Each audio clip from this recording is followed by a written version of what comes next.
Zhao Jinwei is old enough to remember a time when meat was scarce.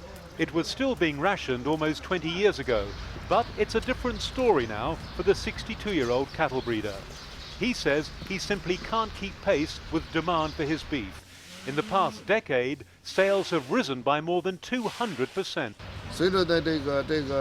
People's living standards have improved, and while we try our best to produce more beef, we still could not meet demand. Now China has to import a lot of meat. China's government says it wants to minimize the growing dependence on imported beef.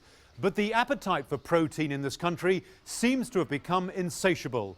And the government now concedes it may have to raise imports by as much as 20%. China's rapid transformation is changing diets. People are eating better than ever before. And with more money in their pockets, meat is no longer the luxury it once was. When I was a kid, it's impossible to get meat, but now it's completely different. I can eat as much meat as possible every day. 50 years ago, the average Chinese person consumed under 3 kilos of meat a year. Today, it's 60, and that's still too much, says the government. According to the State Council's plan, the government wants to cut the intake of meat consumption into half. This may help to slow down the increasing demands of meat from China.